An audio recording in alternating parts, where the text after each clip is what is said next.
So, hello everyone. A brief about myself. My name is Devjit Malik. I am a software engineer at a company called PC60. So, this is a New Jersey-based pharma startup, and I am the organizer of Google Developers Group Siliguri. I also do a lot of the same that you see here at GD Durgapur. The same thing we have in Siliguri also, GD Siliguri. It is like from 2018 we are there. So we do a lot of these type of activities. So that I am going to discuss later on in the event also. So first of all, like कितने लोगों को नींद आ रहा है starting में? दिन के start में अभी? नहीं बहुत like seriously speaking, I am not going to do too much technical stuff. Okay. So more of it I want it like a interaction. Okay. So like आप लोगों का कुछ questions हुआ, कहीं पे कुछ issues हो रहा है. Mostly I do front end stuff, so I will be discussing mostly on front end. But if other than that also in career or guidance also you need any help, you can like ask me. Okay. So today's topic I am going to discuss about something called the talk title is beyond the browser. So किस-किसने Google I/O देखा है? Google I/O का इस बार जो launch event हुआ है. Okay, anyone can tell me what is Google I/O? ये बाहर वो पोस्टर लगा हुआ है ना Google I/O का. Google I/O क्या है? हाँ? जेनेटिव है. क्यों अदर देन दैट कुछ नहीं हुआ Google I/O में? वो मीम देखा है ना सबने कि AI सुंदर पिचाई बोल रहा है right? Yeah, most of this year's Google's launch is focused on AI only. But yeah, other than that, they also had a lot of advancement in part of app, in part of web, in part of cloud also. But yeah, if you can say, most of it is focused on AI this year. But yeah, if you are a web developer and you do a little bit of research, there are a lot of things Google launched this year for web also. Okay. So first of all, to know my audience a little bit, how many of you know HTML? तो like सबको आता है ना HTML basic चीज है ना easy है. CSS कितने लोगों को CSS अच्छे से आता है? कोई अभी के आदमी है दो तीन लोग. Okay. JavaScript, JS, the most loved and most hated language of all time. So like React, Angular, anything? Little bit? Okay. Okay, so I am not going to discuss about too much in those framework domains. I'm mostly going to discuss about this three parts: HTML, CSS, JavaScript, because web is mostly developed using backend, and Google has launched all the features based on that. So I'm going to discuss that. So if you want to know, like in summary, you can say I am going to discuss about whatever Google has launched this year for web. Okay. 2023. So the thing that I am going to discuss is all about baseline. Okay. Now the first thing is what is this baseline? And the thing is I am not going to discuss too much. अच्छा English में इसमें problem नहीं है ना? Hindi comfortable, right? Then we can mix it. Okay. So baseline is all about what happened. जिन लोगों ने भी HTML CSS में काम किया है, right? आप लोगों ने एक चीज नोटिस किया होगा कि ये बहुत होता है कि कभी-कभी आप कोई टैग या कोई प्रॉपर्टी यूज करते हो जो क्रोम में शायद काम कर रहा है बट फायरफॉक्स में काम नहीं कर रहा है या सफारी में काम नहीं कर रहा है, right? That is something that web developers struggle every day. So if you ask any front end developer, ये हम लोगों का डेली का पेन है कि हम लोग जब लिखते हैं कोड हम लोगों को वो प्रॉब्लम होता है जैसे फायरफॉक्स में बहुत सारे प्रॉपर्टीज काम नहीं करते. तो हम लोगों को बट प्रॉब्लम ये है कि एज ए वेब डेवलपर आप किसी को क्लाइंट को या यूजर को बोल नहीं सकते, राइट? कि आप ब्रेव ब्राउज़र मत यूज करो, आप लेट्स से फायरफॉक्स मत यूज करो, right? You have to build for everything. So what Google has done, so they had made something called baseline. Now what is the baseline? So Google ने क्या किया, दूसरे जो भी ब्राउजर वेंडर्स है, right, like Firefox हो गया, safari हो गया, इनके टीम्स के साथ बैठ के कोलैब किया और अच्छा ठीक है अगर HTML5, CSS, JavaScript में कुछ भी फीचर्स आ रहे हैं, राइट, कौन-कौन से ऐसे फीचर्स नए होंगे जो सारे ब्राउजर्स में अक्रॉस द वेब काम करेंगे और उनको हम लोग बेसिकली एज पर बेसलाइन बोलेंगे कि वो भी सारे जगह में काम कर रहे हैं. सो अगर इजी वे में बोले तो स्टेबिलिटीज होता है, स्टेबल हम लोग बीटा बोलते हैं ना, बीटा वर्जन होता है आपका ये वेब का, सेम वेब में ये स्टेबल वर्जन है। फिर तो गूगल ने इनिशिएटिव लेके खुद से बाकी वेंडर्स के साथ कनेक्ट करके फिर ये सेटअप किया है। अब हम लोग जो फीचर्स को लेके डिस्कस करेंगे वो बेसलाइन फीचर्स को लेके डिस्कस करेंगे। Reason is that because you can use that from today only in the web, so it's working now, right? Okay, move it. So now what are the baseline features I am going to discuss today? So one of them is the dialog element. So और मैं बोल रहा हूँ उतना कुछ मैं advance level पे नहीं कर रहा हूँ कि लाइक फ्रेमवर्क को लेकर डिस्कस करूँगा। सिंपल HTML में H1 H2 आता है ना सबको, पैराग्राफ टैग की टैग इतना HTML का वो सब लेके डिस्कस करेंगे। वैसे HTML एलिमेंट्स से कुछ उनको लेके हम लोग डिस्कस करेंगे। So that is the dialog element, then the individual CSS transform property, then viewport units, कुछ viewport के नए units आए हैं IO में, then deep copy, and then last one is the focus visible. Okay, these are the topics that I want to discuss. So first of all, let's talk about the dialog element. HTML CSS में जिन लोगों को बोल रहे थे काम किया है, किसने कोई मॉडल बनाया है? मॉडल पॉपअप बनाया है किसने? पॉपअप बूटस्ट्रैप में होता है, पॉपअप क्लिक करने पे पॉपअप आता है। हाँ, तो पॉपअप को किसने बनाया है? मतलब खुद से कोड करके। हम लोग तो बूटस्ट्रैप से जाते हैं यार, क्या कोड करेंगे साथ में, है ना? बूटस्ट्रैप जाएंगे कोई में जाएंगे, कॉपी पेस्ट मार देंगे, हो गया काम, तो लाइन है ना, अच्छा। But actually if you ever try to build a thing, build something kind of like a model from scratch using just using HTML CSS JavaScript, it's pretty hard, okay, because there are a lot of JavaScript function in between both. So there are no native properties available. You need to write a lot of code for that. So in the baseline there is something launched that is called dialog elements. हम लोग इसे H1 H2 tag लिखते हैं। इसे dialog tag, simple सा tag है। देखो मैंने यहाँ पे कोड लिखा है, सिंपल सा dialog के टैग होगा, उसमें आप ID पास करवा सकते हो कि कौन सा मॉडल होगा, ओके, और उसके अंदर आप जो भी रख रहे हो। यहाँ पे जैसे मैंने सिंपली क्या किया है, आप सोचो इसका आउटपुट कैसा रहेगा, एक सिंपल मॉडल पॉपअप आएगा, उसमें लिखा होगा I am a dialog and then there is only click on কি নিয়ে আসতে পারবেন? নিয়ে আসবো কিন্তু কথা শোনো। सोशल पेज में एक बटन है ओपन डायलॉग, क्लिक करने पे वो पॉपअप होगा, बस इतना ही। যে লোকটা আসবে সে কল করবে। अब previously if you want to do this you need to write a lot of JavaScript. Right now if you just write this it will create a model for you. So after seeing this, like many front-end developers will need, so there was something called ego ना, developers में बहुत चीज होता है।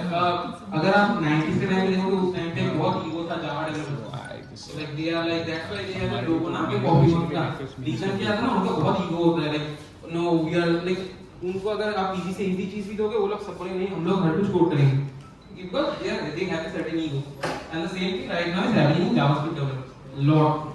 They have a lot of egos that because JavaScript is as a base, it's a working language.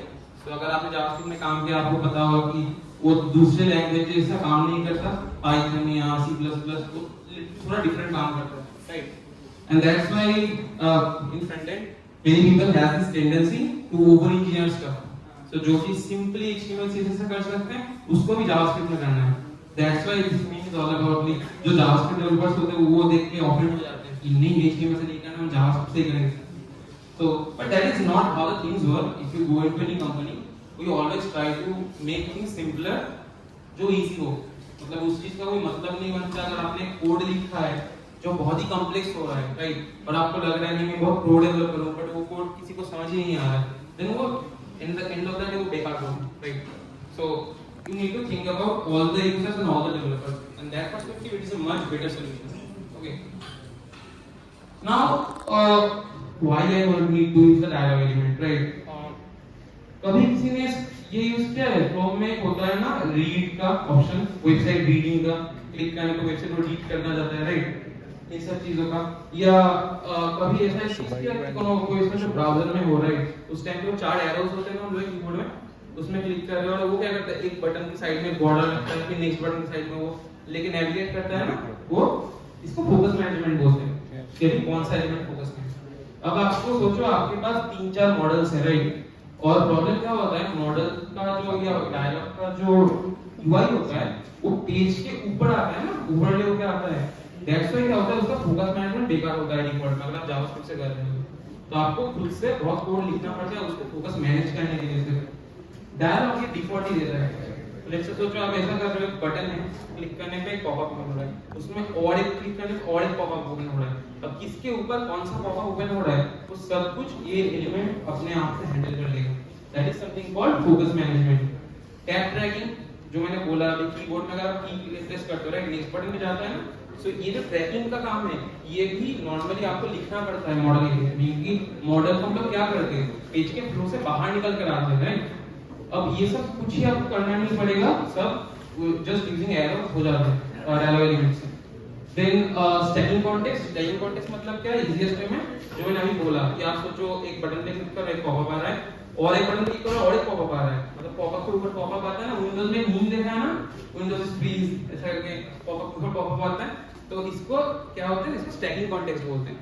एक stack होता है ना, एक के ऊपर एक आइटम आता है, सेम वे में टैग के स्टैक्स बनते हैं, ये कॉन्टेक्स्ट मैनेज करना पड़ता है, ये बहुत इजी होता है dialog elements. That is something is there. Any question इतना तक बोरिंग लग रहा है? Where's my bag? यस बस आप क्या बोल रहे हैं, तो इतना कुछ समझ में नहीं आ रहा है। जो लोग HTML समझते हैं उन लोगों को समझ में आ रहा है ना, बेसिक चीज है, इतना कुछ समझने से नहीं।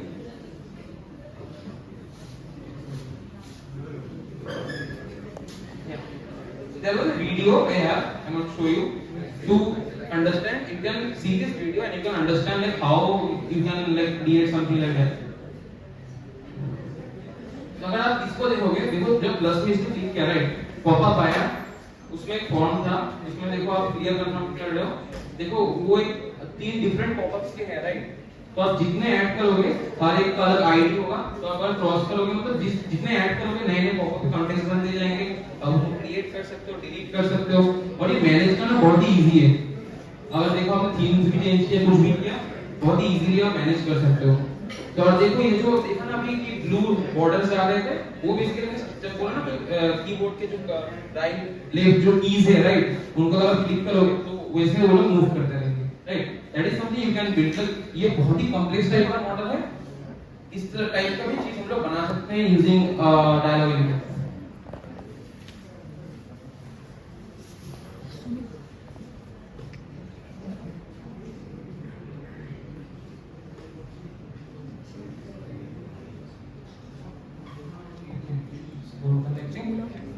Next thing is going to be individual CSS transform properties.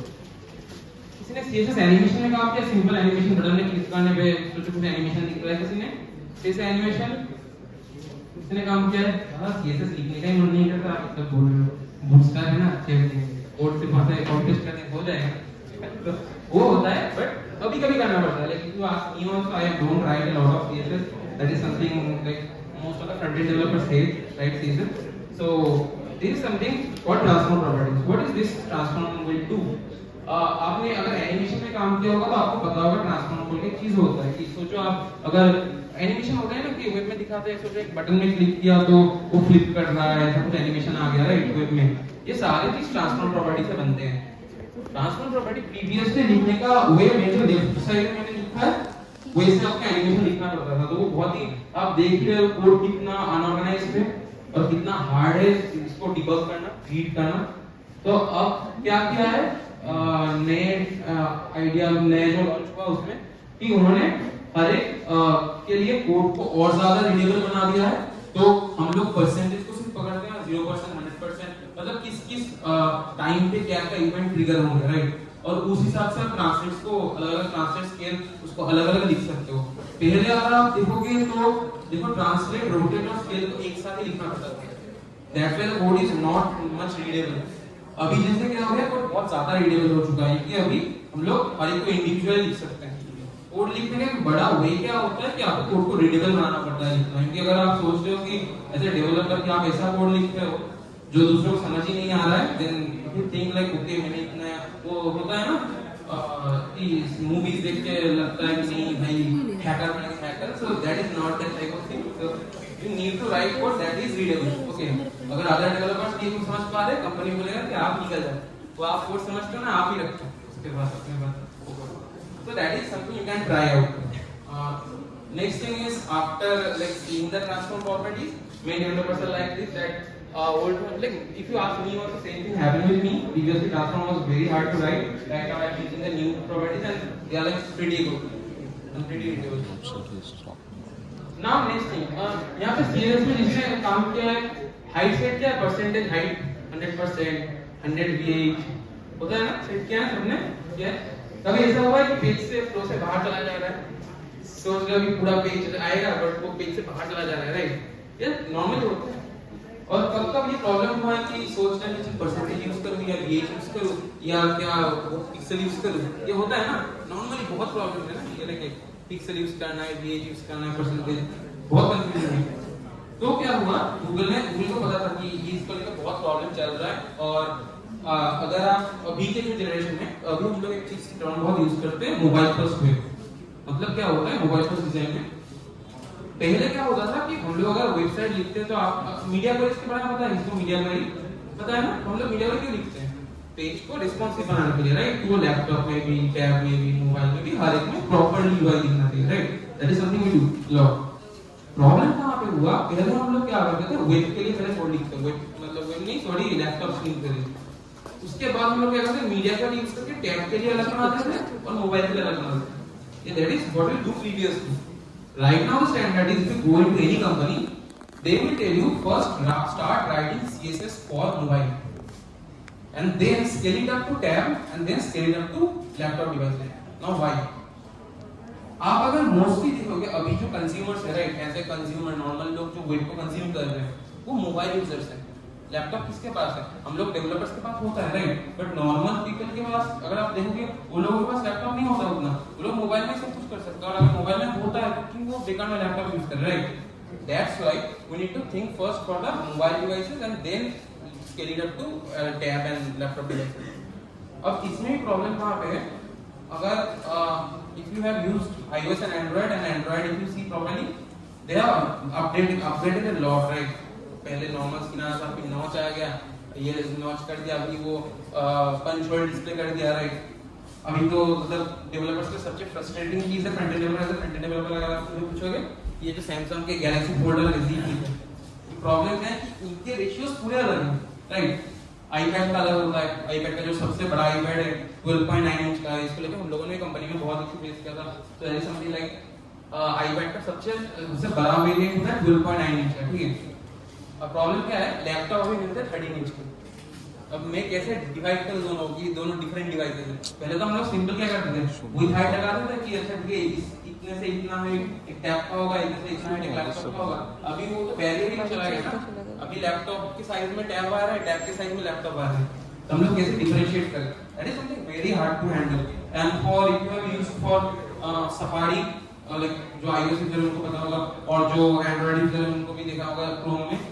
तो उनके जो स्क्रीन के जो लेआउट्स होते हैं राइट वो फुली डिफरेंट होते हैं तो that's why the problem arises कि हम लोग कभी-कभी 100 VH सेट करते हैं बट फिर वो स्क्रीन के बाहर चला जाता है तो इसके लिए भी एक ऑप्शन गूगल ने ये किया था that is called SVH and LVH now what is this small view height and long view height now ये क्या होता है ये फर्स्ट वाला यूज करके आप देखोगे ये फर्स्ट वाला क्रोम का इमेज है ठीक है क्रोम